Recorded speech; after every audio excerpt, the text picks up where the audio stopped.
আসসালামু আলাইকুম। সংবাদে আপনাদের সবাইকে স্বাগত জানাচ্ছি। আমি ফিরোজ তোহা। শুরুতেই আরবে কেবলস সংবাদ শিরোনাম। বাংলাদেশের সর্বশেষ গুরুত্বপূর্ণ আপডেট সংবাদে আপনাকে স্বাগত। শুরুতেই সংবাদ শিরোনাম, পরে বিস্তারিত। প্রথমেই জানাবো, রাবি শিক্ষার্থীকে মারধর, টিটির প্রতিবাদে রেললাইন অবরোধ। রশিদ ছাড়াই যাত্রীদের কাছ থেকে টাকা আদায়ের প্রতিবাদ করায় রাজশাহী বিশ্ববিদ্যালয়ের এক ছাত্রকে মারধরের অভিযোগ উঠেছে টিটির বিরুদ্ধে। এর প্রতিবাদে মঙ্গলবার ২১শে জুলাই ক্যাম্পাসে চারুকলা সংলগ্ন এলাকায় রেললাইন অবরোধ করেছে শিক্ষার্থীরা। এরপর জানাবো, গভীর রাতে অপহরণ করা হয় সমন্বয়ক নাহিদকে, চালানো হয় নির্যাতন। বৈষম্যবিরোধী ছাত্র আন্দোলন যখন তুঙ্গে, তখন আন্দোলনের অন্যতম সমন্বয়ক নাহিদ ইসলামকে তুলে নিয়ে ভয়াবহ নির্যাতন চালানো হয়। সে নির্যাতনের চিত্র সামনে আসে ২১শে জুলাই। বা উরু, দুই বাহু এবং কাঁধে বড় জায়গা জুড়ে রক্ত জমে তামাটে হয়ে যাওয়ার চিত্র দেখা যায়। অপহরণের পর সারাপে হাসপাতালে চিকিৎসারত তার শরীরে ধানমন্ডি এলাকায় গণস্বাস্থ্য হাসপাতালে ভর্তি হয়েছিলেন তিনি। এদিকে রাজনৈতিক মিত্রদের পুরস্কৃত করেছেন প্রধানমন্ত্রী। পদপদবি না পেয়ে তীব্র অসন্তোষ জমিয়তের। সরকারের কাছে মূল্যায়ন চান বিএনপির মিত্ররা। আন্দোলন সংগ্রামে সহযোগী, একসময়ের জোটসঙ্গী, আবার নির্বাচনে জোটসঙ্গী ছিলেন এমন নেতারা যথাযথভাবে মূল্যায়িত হতে কখনো অভিমান করছেন, আবার কখনোই কৌশলে চাপ দিচ্ছেন। এরই মধ্যে পুরস্কৃত হয়েছে কেউ কেউ। জানাবো, আলমারির ড্রয়ার থেকে স্কুল ছাত্রীর লাশ উদ্ধার, গণপিটুনিতে সন্দেহভাজন ঘাতকের মৃত্যু।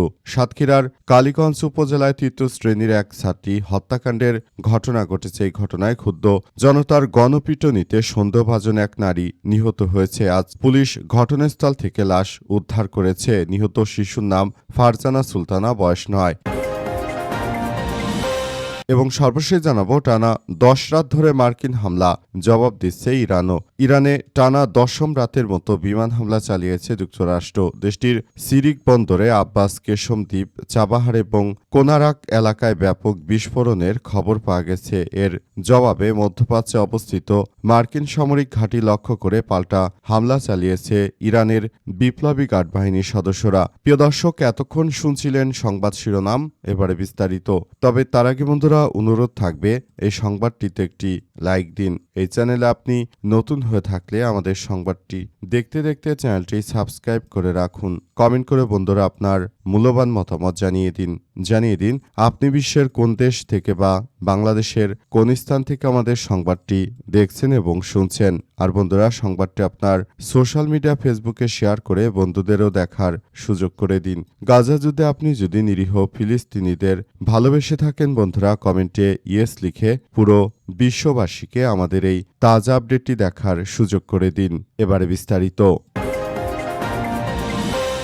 রাবি শিক্ষার্থীকে মারধর, টিটির প্রতিবাদে রেললাইন অবরোধ। রশিদ ছাড়াই যাত্রীদের কাছ থেকে টাকা আদায়ের প্রতিবাদে রাজশাহী বিশ্ববিদ্যালয়ে এক ছাত্রকে মারধরের অভিযোগ উঠেছে টিটির বিরুদ্ধে। এর প্রতিবাদে মঙ্গলবার ২১শে জুলাই ক্যাম্পাসে চারুকলা সংলগ্ন এলাকায় রেললাইন অবরোধ করতে শুরু করে শিক্ষার্থীরা।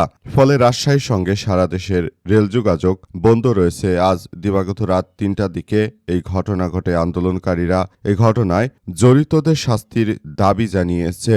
ভুক্তভোগী শিক্ষার্থীর নাম ফোরকান উদ্দিন। তিনি আইন বিভাগ ২০১৯-২০ শিক্ষাবর্ষের শিক্ষার্থী। ভুক্তভোগী শিক্ষার্থী থেকে জানা গেছে যে ঢাকা থেকে পদ্মা এক্সপ্রেসে করে ট্রেনে রাজশাহী ফিরছিলেন তিনি। এ সময় যাত্রীদের কাছ থেকে রশিদ ছাড়াই টিটির টাকা আদায় করার কারণে তিনি প্রতিবাদ করেন। এজন্য তাকে পেছন থেকে গলা ধরে দুই বগির মাঝখানে নিয়ে যাওয়া হয় এবং ৬ থেকে ৭ জন টিটি এরপর তার ঘাড় এবং পিঠে উপযোজ্য পুরি মারতে থাকে। তার এক পর্যায়ে ট্রেনের জানালার ধারে নিয়ে তাকে ধাক্কা মেরে ফেলে দিতে চেষ্টা করেন তারা।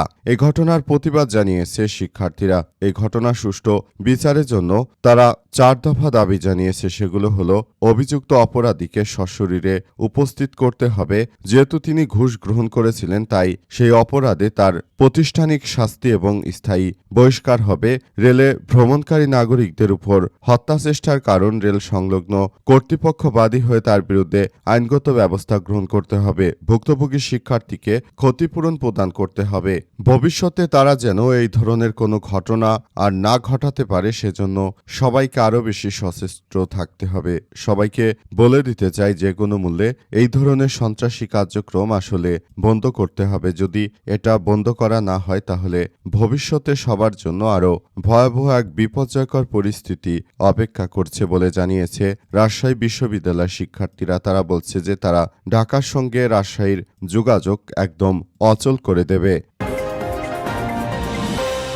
গভীর রাতে অপহরণ করা হয় সমন্বয়ক নাহিদ ইসলামকে, চালানো হয় নির্যাতন।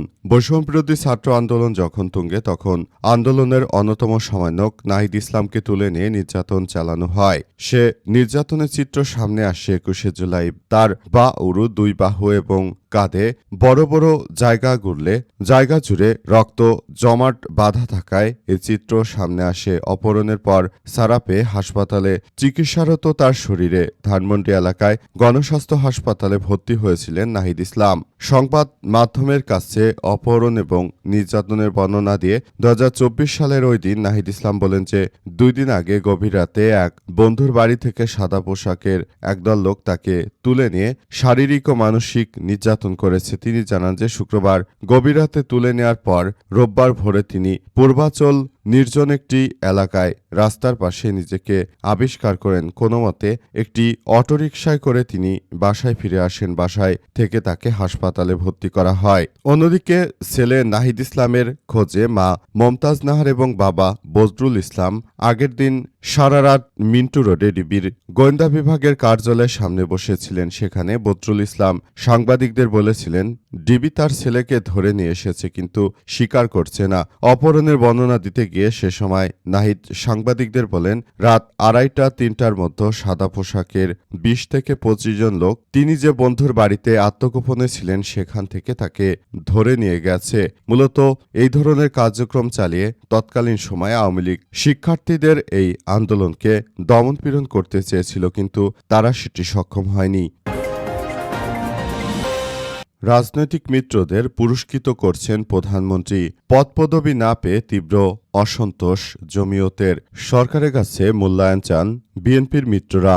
আন্দোলন সংগ্রামে সহযাত্রী, একসময় জোটসঙ্গী, আবার নির্বাচনে ভোটসঙ্গী ছিলেন এমন নেতারা যথাযথভাবে মূল্যায়িত হতে কখনো অভিমান করছেন না, আবার কখনো কৌশলে চাপ দিচ্ছেন। এরই মধ্যে পুরস্কৃত হয়েছে কেউ কেউ। রাষ্ট্রীয় গুরুত্বপূর্ণ পদেও অধিষ্ঠিত হয়েছে সৌভাগ্যবান কয়েকজন।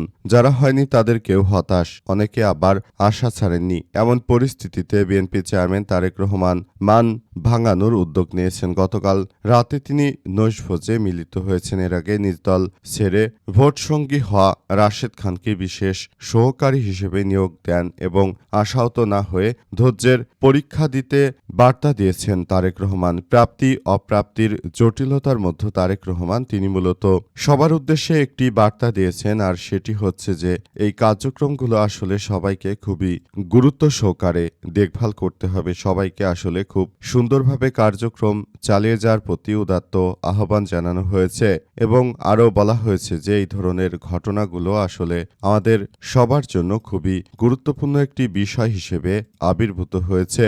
পুরো বিষয়গুলো সবার জন্য অত্যন্ত গুরুত্বপূর্ণ একটি ইস্যু হিসেবে কার্যক্রম চালিয়ে যেতে হচ্ছে বলে উল্লেখ করা হয়েছে। আলমারিতে সন্দেহভাজন স্কুল ছাত্রীর লাশ উদ্ধার, গণপিটুনিতে ঘাতকের মৃত্যু।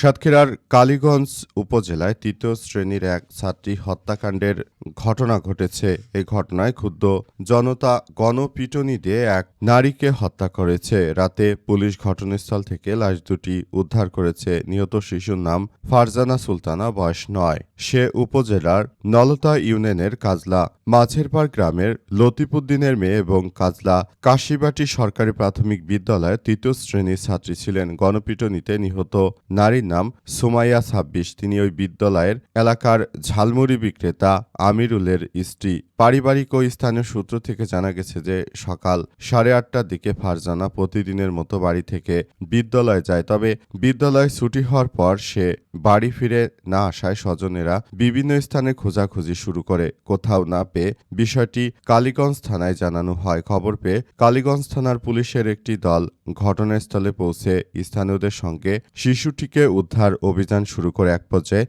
সন্ধ্যা 7টার দিকে ঝালমুড়ি বিক্রেতা সুমাইয়ার বসতঘরের ভেতরে আলমারির ড্রয়ার থেকে ফারজানার লাশ উদ্ধার করা হয়। শিশু ফারজানা লাশ উদ্ধারের খবর ছড়িয়ে পড়লে এলাকায় তীব্র উত্তেজনা সৃষ্টি হয়। এই ঘটনায় ক্ষুব্ধ হয়ে স্থানীয়রা সন্দেহজনকভাবে সুমাইয়াকে গণপিটুনি দিলে স্থানীয় পর্যায়ে তার মৃত্যু হয়েছে। পরে পুলিশ গিয়ে পরিস্থিতি নিয়ন্ত্রণে আনে। স্থানীয়দের প্রাথমিক ধারণা শিশুটির কানে থাকা স্বর্ণের দুল ছিনে নেওয়ার উদ্দেশ্যে নৃশংস হত্যাকাণ্ডের ঘটনা ঘটিয়েছে। কালীগঞ্জ থানার অফিসার্স ইনচার্জ শহীদুল ইসলাম জানান যে ঘটনার প্রকৃত কারণ উদ্ঘাটনে পুলিশ তদন্ত শুরু করেছে। ময়নাতদন্তের প্রতিবেদন এবং পূর্ণাঙ্গ তদন্ত শেষে হত্যার আসল রহস্য সামনে আসবে।